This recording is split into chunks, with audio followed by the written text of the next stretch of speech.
নারীর লজ্জাই হচ্ছে লজ্জাবতী গাছের মতো, হাত লাগলেই শেষ। সেটা স্বামীর হাত হোক বা অন্য কোনো পুরুষের। হাত লাগা মানেই শুধু শারীরিক স্পর্শ না, একজন পুরুষের সঙ্গতাও একজন নারীর লজ্জা কেটে যায়। যে মেয়ে যত বেশি পুরুষের সংস্পর্শে যাবে তার লজ্জা তত কমে যাবে।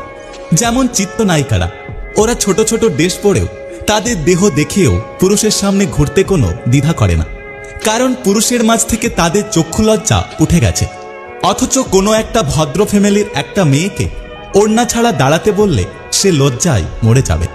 আর ইদানিং ফেসবুক এই লজ্জা নিবারণের বড় একটা ভূমিকা পালন করেছে, যার উদাহরণ হলো ফেসবুকে বন্ধু বেশি, আর অতি আধুনিক মেয়েরা ছেলে বন্ধুদের সঙ্গে মেয়েদের শারীরিক ছোটখাটো জিনিস নিয়ে কথা বলে। ছেলেদের ফ্লার্ট করতে গিয়ে নানা রকম উত্তেজনামূলক এবং প্রাপ্তবয়স্ক কথা বলে, আর মাইন্ড করলে বলে just kidding, it is jokes.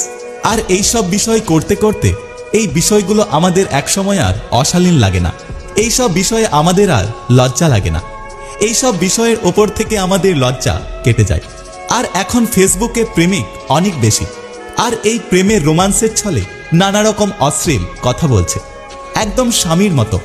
তারপর ব্রেকআপ হয়, সেই মানুষটা আবার অন্য কারো প্রেমে পড়ে, আবারও তার সাথে অশ্লীল কথা বলে, পার্কে ঘুরতে যায়, আরো কত কি। তারপর আবার ব্রেকআপ হয়। তখন লজ্জা শরমের মাথা খেয়ে মেয়েটা একসময় নির্লজ্জ হয়ে গেছে।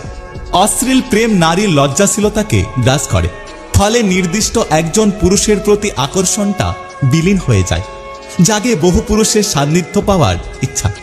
একজন নারীর কাছে পুরুষের উপস্থিতি হচ্ছে নেশাবস্তুর মতো। প্রথমে একটা খেলেই ভালো লাগে, তারপর একটার পর একটা খেতেই থাকে, তখন আর কোনো মনে হয় না। একসময় পুরুষের প্রতি আর তার কোনো ফিলিংস কাজ করে না। প্রেমিকের ভালোবাসা তার মনে আর দোলা দেয় না।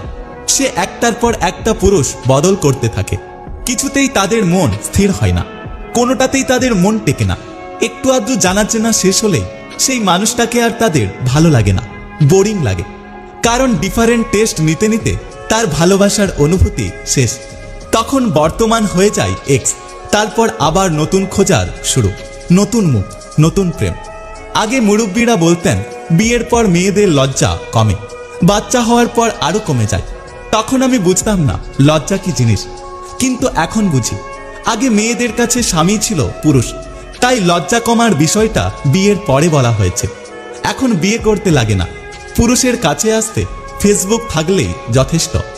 এখন ফেসবুকই সেই স্বামীর ভূমিকা পালন করে দেয়। যদি ভিডিওটি ভালো লাগে পাশে থাকবেন, আর হ্যাঁ, নিজের খেয়াল অবশ্যই রাখবেন। দেখা হচ্ছে পরের ভিডিওতে, ততক্ষণ সুস্থ থাকবেন। Take care.